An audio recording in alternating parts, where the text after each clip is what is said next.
Hello everyone, आज हम पढ़ेंगे Hindi class 10th। Okay, chapter 1 और चैप्टर का नाम है माता का आंचल।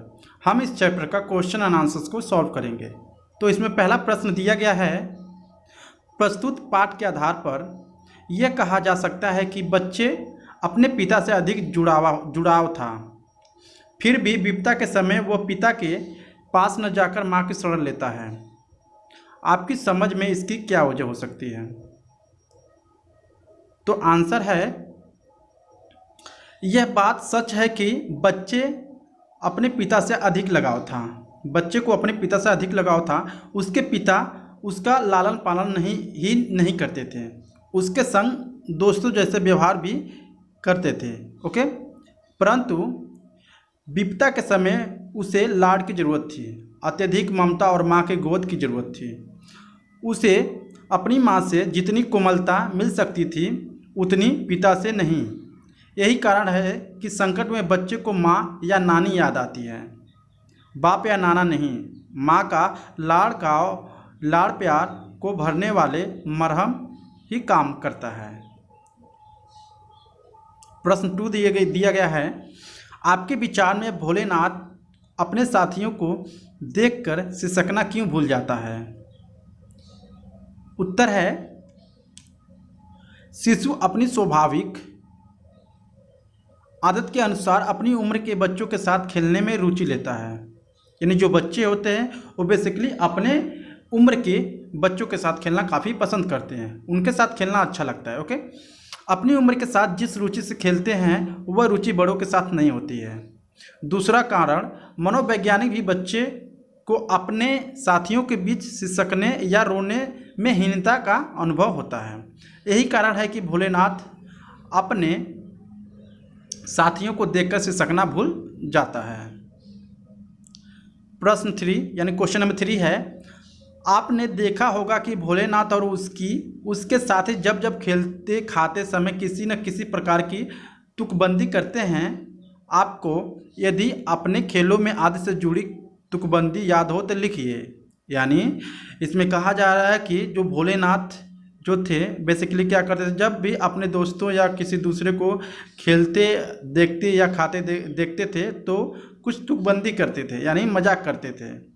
तो अपने बारे में भी कुछ लिखिए। तो परीक्षा उपयोगी नहीं है, यानी ये क्वेश्चन है परीक्षा उपयोगी नहीं है। प्रश्न 4 दिया गया इसमें, भोलेनाथ और उसके साथियों के खेल और खेलने की सामग्री आपके खेल और खेलने की सामग्री से किस प्रकार अलग है या भिन्न है? तो उत्तर है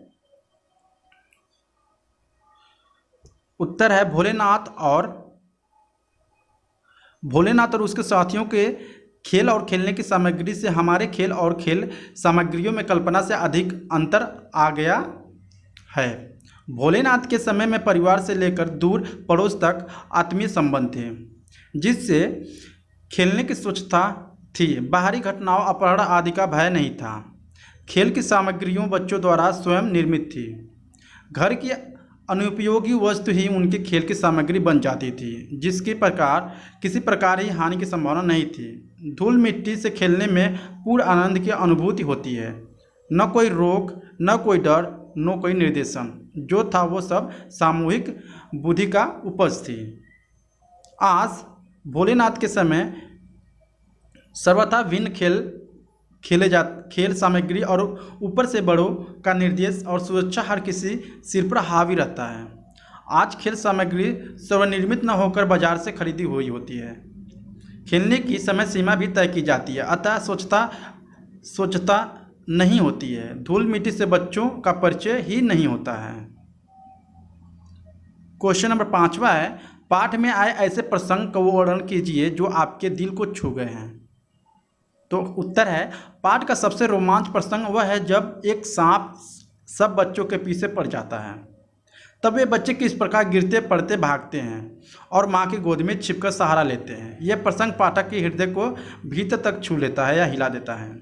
इस पाठ में गुदगुदाने वाले प्रसंग भी अनेक हैं। विशेष रूप से बच्चे के पिता मित्रतापूर्वक बच्चों के साथ खेलने में शामिल होना मन को छू लेता है। जैसे ही बच्चे भोज, शादी या खेती का खेल खेलते हैं तो बच्चे के पिता बनकर उनके शामिल हो जाता है। पिता का इस प्रकार बच्चा बन जाना बहुत ही सुखद अनुभव है जो सभी पाठकों को गुदगुदा देता है। प्रश्न 6, इस उपन्यास के अंश में 30 के दशक की ग्राम्य संस्कृति का चित्रण है।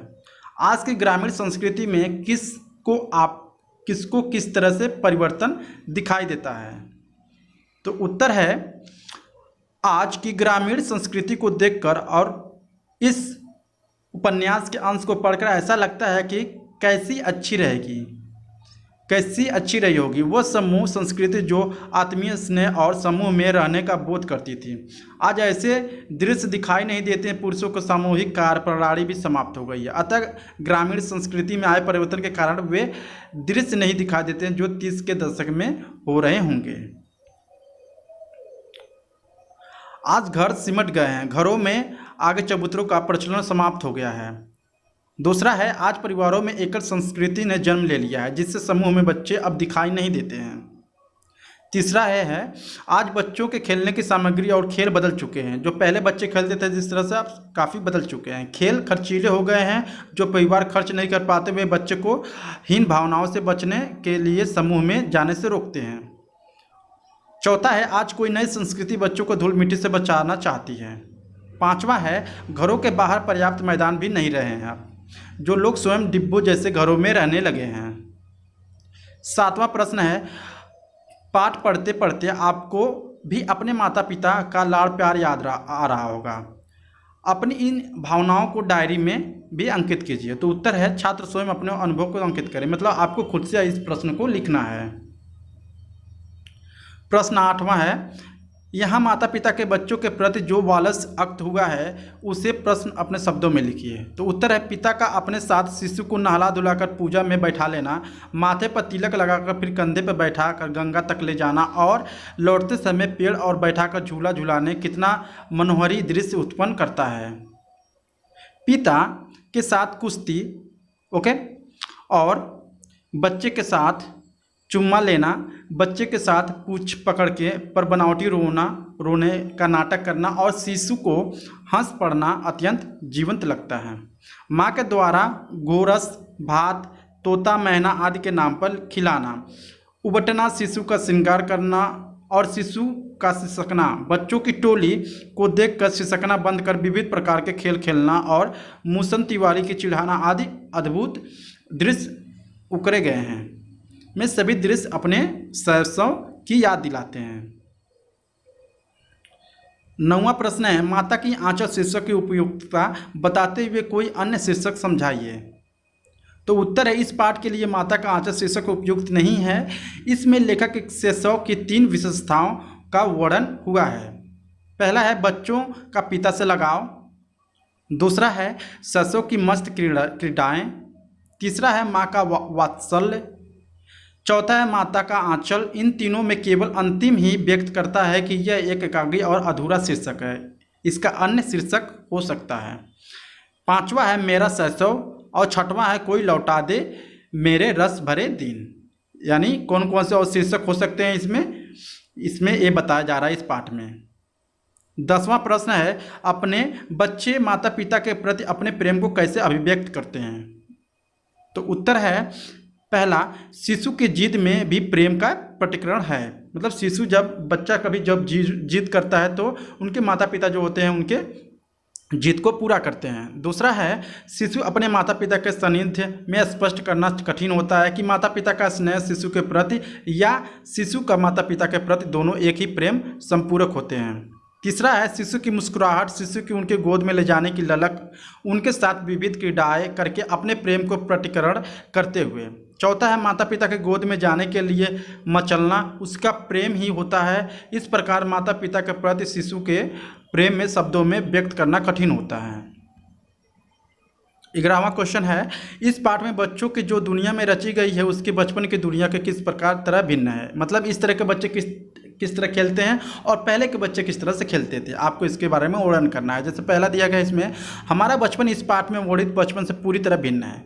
हमें अपने पिता की ऐसा लाड प्यार नहीं मिला है। मेरे पिता प्राय अपने काम में व्यस्त रहते हैं और प्राय वे रात को थक कर ऑफिस से आते हैं, वे आते ही खाकर पीकर सो जाते हैं। वे मुझसे प्यार भरी कुछ बातें भी नहीं करते हैं। ओके, मेरे लिए मिठाई चॉकलेट खिलौने भी ले आते हैं, कभी कभी स्कूटर पर बिठाकर घुमा भी आते हैं, किंतु मेरे खेलों में इस तरह रुचि नहीं लेते हैं। वे नंद ढड़ंग तो रहने ही नहीं देते, उन्हें मानो मुझे कपड़े से ढकने और सजाने की बेहद शौक है। मुझे बचपन में चप्पल शिकायत रटाई की गई। ओके, हर किसी को नमस्ते करनी सिखाई गई और 2-2.5 साल की उम्र में मुझे स्कूल भेजने का प्रबंध किया गया। 3 साल के बाद मेरे जीवन में मस्ती गायब हो गई। मेरी मैडम स्कूल ड्रेस और स्कूल के काम की चिंता सताने लगी। तब से लेकर मैं आज तक 90% अंक से लाने के चक्कर में और अपनी मस्ती को अपने ही पाँवों के नीचे रौंदता चला आ रहा हूँ। मुझे हुल्लड़ करने का तो कभी मौका ही नहीं मिला। शायद मेरा बचपन बुढ़ापे में आ गया और यह शायद अपने बच्चों को या पोतों के साथ खेल कर सके। 12वां क्वेश्चन है, फणीश्वरनाथ रेणु और नागार्जुन की आंचलिक रचनाओं को पढ़िए। उत्तर है, फणीश्वरनाथ का उपन्यास महिला का आंचल पटनी है, विद्यालय के पुस्तकालयों में लेकर पढ़िए। और दूसरा है, नागार्जुन का उपन्यास वलचनमा आंचलिक है, उपलब्ध होने पर ही पढ़ें। ओके, आई होप आपको ये वीडियो अच्छा लगा हो। अगर अच्छा लगा है please like and subscribe my channel. Thank you so much.